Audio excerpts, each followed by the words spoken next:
శ్రీమాత్రే నమః. ఈరోజు 34వ శ్లోకం. అంతకంటే ముందు ఒకసారి 33వ శ్లోకాన్ని చెప్పుకుందాం.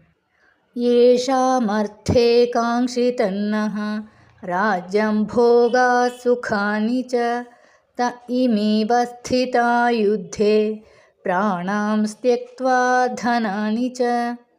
34వ శ్లోకం.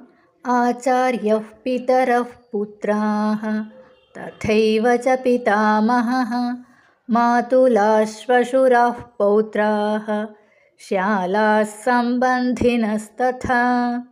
33వ శ్లోకంలో మనం ఎవరి కోసమైతే ఇదంతా కోరుకుంటున్నామో వారే మన ఎదురుగా యుద్ధం కోసం ఉన్నారు అని చెప్పారు కదా అర్జునుడు. వాళ్ళు ఎవరు అన్న విషయాన్ని 34వ శ్లోకంలో వివరించారు.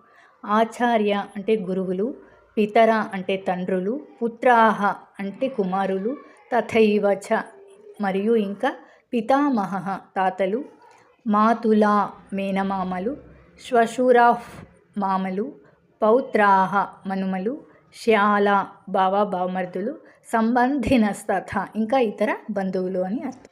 గురువులు, తండ్రులు, కుమారులు మరియు ఇంకా తాతలు, మేనమామలు, మామలు, మనువలు, భావమరుదులు ఇంకా ఇతర బంధువులు అని ఈ శ్లోకం యొక్క అర్థము. శ్లోకాన్ని ఇంకొకసారి చెప్పుకుందాం. ఆచార్యః పితరః పుత్రాః తథైవ చ పితామహః మాతులాశ్వశురాః పౌత్రాః శ్యాలాః సంబంధినస్తథా. 35వ శ్లోకాన్ని రేపు చెప్పుకుందాం.